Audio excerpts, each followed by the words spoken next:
The moment 12-year-old Liam Cruz stepped out of the shadows and into the bright glare of the America's Got Talent stage lights, he felt his knees go weak. He wasn't sure if it was fear or excitement that made his heart race so fast it felt like it would leap right out of his chest. The vastness of the studio swallowed him whole, seats stretching endlessly into darkness, the iconic judges' table gleaming with bright lights, and cameras swiveling toward him like curious mechanical eyes. This was the moment he had dreamed of, whispered to himself at night, prayed for in the quiet corners of his small home in Quezon City. But now that he was here, the weight of it felt heavier than anything his slender shoulders were used to carrying. The crowd hushed. The judges looked up. Simon Cowell tilted his head ever so slightly, studying him with that familiar mix of sharpness and curiosity. Howie Mandel leaned forward, elbows on the table. Heidi Klum smiled warmly, and Sofia Vergara lifted her eyebrows, intrigued. Liam's breath trembled. He tightened his grip on the microphone, the only thing keeping him steady. His mother had bought him that microphone months earlier, plastic, cheap, and too light to feel real. But he practiced every day with that toy, imagining himself on this exact stage. Now, the real thing felt heavier, colder, more powerful. Like holding destiny itself. "What's your name?" Howie asked. Liam," he stammered, his Filipino accent soft but clear. "How old are you, sweetheart?" Heidi chimed in. 12. "What will you be doing for us today?" Sophia asked, smiling warmly at him. Liam swallowed. I'm singing." Simon shifted, eyes narrowing. "What song?" "It's Baby, by Justin Bieber." The audience reacted immediately. Some chuckled lightly, others murmured. It wasn't a typical powerhouse song choice for AGT. It was a pop hit from years ago, one that many people associated with teenage fun, not emotional auditions. The judges exchanged looks. None seemed to know what to expect. Simon leaned back. "Interesting choice," he said. "Why that song?" Liam's chest tightened. He lifted his eyes, and the vulnerability in them instantly softened the expressions of everyone watching. "It was my papa's favorite. He used to sing it with me, before he passed." The room fell silent. "I'm sorry, sweetheart," Heidi said softly. "Take your time." Liam inhaled shakily. "He always told me, even if life gets hard, even if you feel alone, don't stop singing. He said my voice would take me somewhere someday. When he died, I promised him I'd try. And I'm here because I want to make him proud." Simon's expression shifted completely, no longer guarded or analytical, but softened with something like compassion. "All right," he said gently. "Whenever you're ready." The stage lights dimmed, leaving him illuminated in a halo of soft white. The opening chords of the instrumental began, slow and stripped down, nothing like the upbeat original. This was acoustic, raw, almost fragile. And when Liam opened his mouth to sing, the first note was so pure, so heartbreakingly soft, that people in the audience instinctively leaned forward. "You know you love me, I know you care." His voice trembled, not from nerves, but from emotion. It was clear, angelic, and carried a wistfulness too deep for someone his age. The melody floated through the studio like a warm breeze. Even the cameramen stilled, lenses fixed on the tiny boy pouring his soul into a song everyone thought they knew, but no one had ever heard like this before.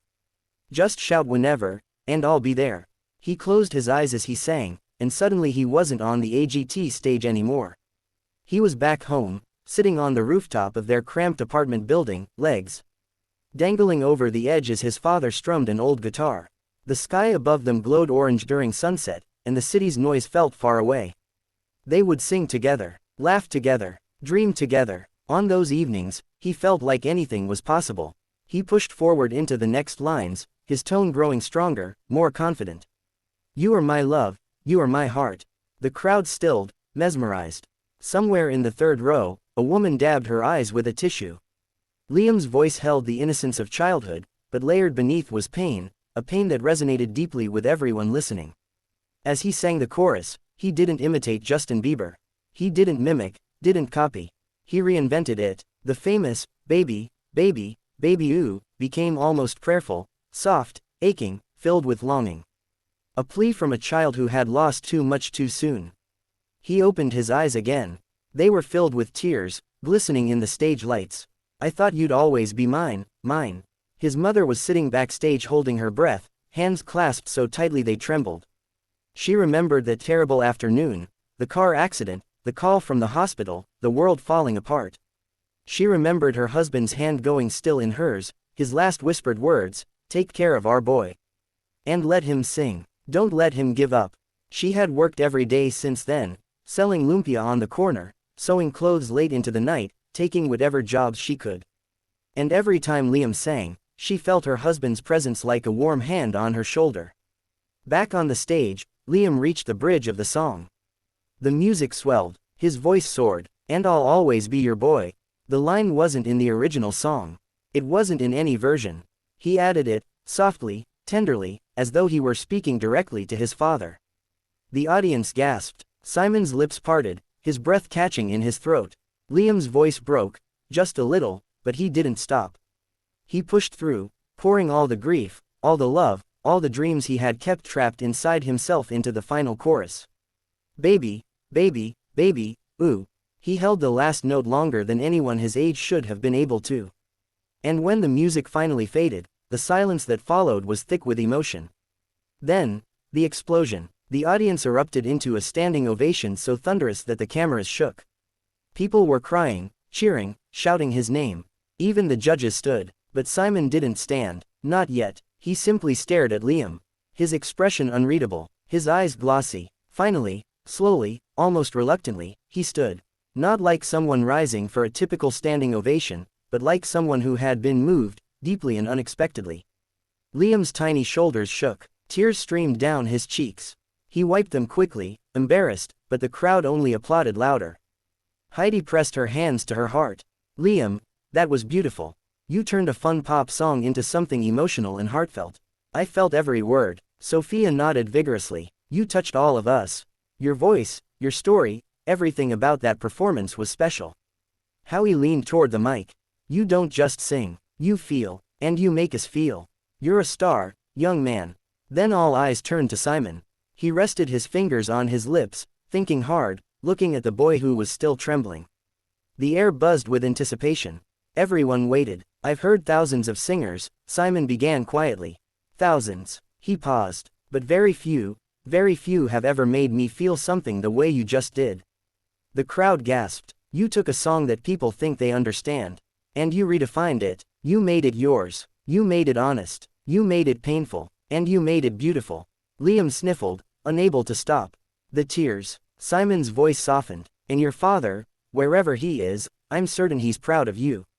Liam sobbed openly now. The audience's heart broke with him. "But," Simon added, stepping back slightly, voice trembling, "there's one more thing." He looked at the other judges, at the audience, then at Liam.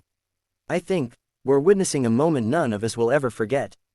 Then Simon reached out and slammed his hand down on the golden buzzer. The studio exploded. Brilliant gold confetti burst from cannons, cascading from the ceiling in shimmering waves. Liam gasped, dropping to his knees as the glittering storm fell around him like blessings from heaven. The lights glowed warm gold, illuminating the child who had turned grief into music. His mother burst from backstage, running toward him. She fell to her knees beside him, wrapping him in the tightest embrace. They cried openly, confetti sticking to their hair, their clothes, their trembling hands. The audience roared louder and louder. People screamed. Some were crying uncontrollably. The emotion in the room was overwhelming, raw, electric, unforgettable. Simon walked onto the stage, something he rarely did. He knelt beside Liam and placed a comforting hand on his shoulder. "You deserve this," he said softly. "Never forget that." Liam nodded through his tears, unable to speak. When the commotion finally settled, and the cameras stopped rolling, backstage became a whirlwind. Producers congratulated the family. Contestants hugged Liam, some crying with him. His mother held his face in her hands, whispering prayers of gratitude. Later, as they sat together in a quiet hallway far from the noise, Liam rested his head on his mother's shoulder. "Papa would have been happy, right?" he whispered. His mother kissed the top of his head. "He is happy. He's smiling right now." Liam closed his eyes. The warmth of the golden buzzer moment lingered in his chest like a glowing ember. For the first time since his father's death, he felt light. He felt seen. He felt like the universe had finally whispered back to him, "You're going to be okay." Weeks passed, and Liam's audition became a viral phenomenon. Social media flooded with clips of his emotional performance. Celebrities shared his video. News outlets wrote articles about the Filipino boy who broke the world's heart with a Justin Bieber song. Fans from around the globe sent messages of love, support, and admiration. Some even shared stories of their own losses, saying Liam's performance helped them heal. Liam tried to read as many messages as he could. Every note made him feel more connected to the world, more understood. But the most special message came one morning when his mother opened her phone and gasped. "Liam," she shouted, "come here." He rushed to her side. She handed him the phone, trembling. On the screen was a tweet from Justin Bieber himself. "Wow, this kid just took baby to a whole new level. Proud of you, Liam. Keep shining." Liam's mouth dropped open. No way. His mother laughed and cried at the same time. Yes way. From that moment on, Liam felt something inside himself shift, a confidence that wasn't there before.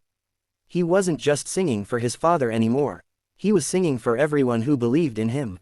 Then came the day of the AGT live shows. The pressure was 10 times heavier, the audience 10 times larger. But Liam stood backstage, microphone in hand, breathing deeply. He remembered something his father always said: "When you're scared, sing anyway."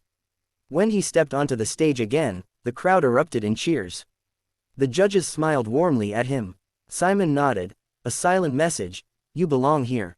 Liam performed a soulful rendition of "Love Yourself," dedicating it to anyone who had ever been told they weren't enough. He transformed the lyrics into something personal, powerful, almost spiritual. The entire room lit up with phone flashlights swaying gently as he sang. He made it to the semifinals.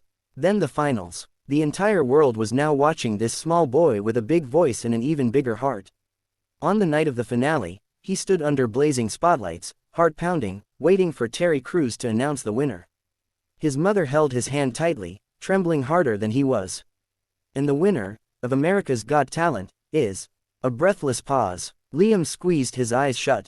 Liam Cruz. The stadium erupted. Confetti exploded again, silver this time. Liam gasped, tears streaming down his cheeks, as his mother hugged him so tightly she nearly lifted him off the ground. The judges rushed onto the stage, cheering, hugging him, congratulating him. He couldn't believe it. He had won. He, the skinny boy from Quezon City. He, the boy who used to sing on the rooftop with his father. He, the boy who once doubted he was good enough. He was the winner of AGT.